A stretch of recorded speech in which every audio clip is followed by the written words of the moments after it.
Si l'on demande à un croyant, un chrétien, quel moyen il connaît pour que la mort ne soit pas la fin de tout et l'entrée dans un néant, sa réponse doit être sans équivoque. Je ne connais que le baptême pour lutter contre la mort. En effet, chaque fois que nous célébrons le baptême, pour reprendre une image qui nous parle, c'est comme si nous recevions une antidote contre la mort. À la suite de l'apôtre Paul, nous pouvons reprendre cette image de la greffe. Le baptême nous greffe chose Jésus. Ainsi, puisque nous sommes accrochés à lui dans la vie, puis dans la mort, alors nous le serons aussi dans sa résurrection. Et aucune force ne peut s'interposer à cette greffe éternelle. Rien ne pourra nous séparer de l'amour de Dieu qui est dans le Christ Jésus notre Seigneur. Romains 8, 39. Le baptême par immersion est en cela très parlant. Plonger dans l'eau, c'est le sens du mot baptême. Nous ne pouvons plus respirer, nous sommes dans la mort. Mais en sortant, un nouveau souffle entre en nous. Le baptême est une véritable recréation. C'est cela que nous sommes invités à annoncer. C'est cela que j'ai vécu lorsque j'ai été baptisé par immersion dans le lac de ma ville. Ce fut une véritable renaissance, une recréation. J'étais une nouvelle créature. L'ancien homme était mort. J'étais revêtu de l'amour de Dieu et de cette connaissance qui était pour moi une révélation, l'Esprit Saint qui animait chacun de mes mouvements. Ma vie nouvelle aujourd'hui qui est en Christ, je le dois beaucoup à ce baptême, où on ne m'a pas demandé de faire de longues études théologiques, d'attendre 1 an ou 2 ans pour le recevoir. Il fut immédiat, tout simplement parce que j'y avais cru. La transformation aussi fut immédiate, parce que j'avais dit oui à Jésus. Dire oui à Jésus, c'est vivre au cœur de Dieu, c'est vivre en Dieu, pour Dieu, par Dieu.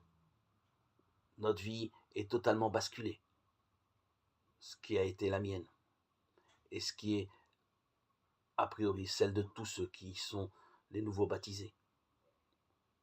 Aujourd'hui encore, je vis par cet Esprit Saint qui anime mon quotidien.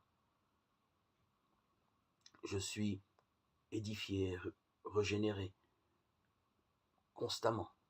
Je témoigne que le baptême est la base, le socle pour pouvoir entreprendre une vie spirituelle, sainte, en communion avec Dieu.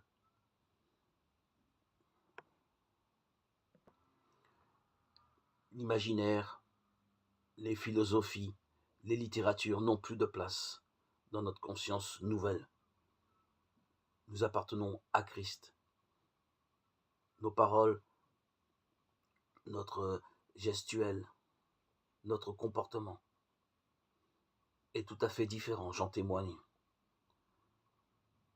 Nous vivons une plénitude, une joie profonde qui n'appartient qu'à ceux qui connaissent le Christ.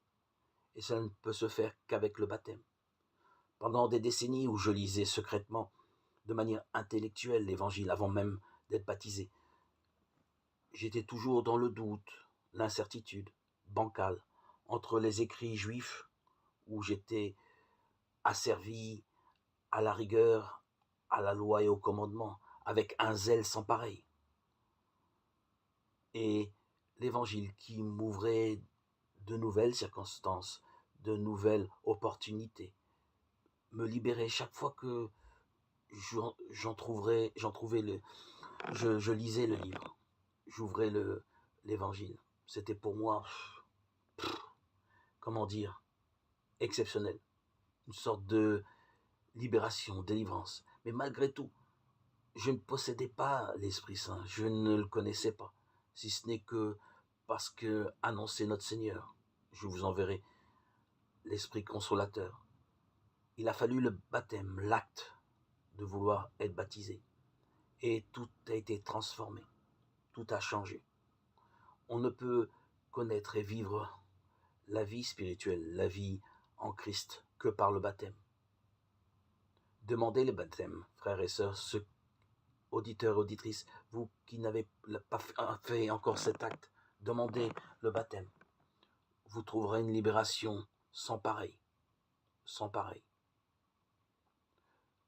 À toi, Seigneur, tout honneur et toute gloire pour les siècles des siècles.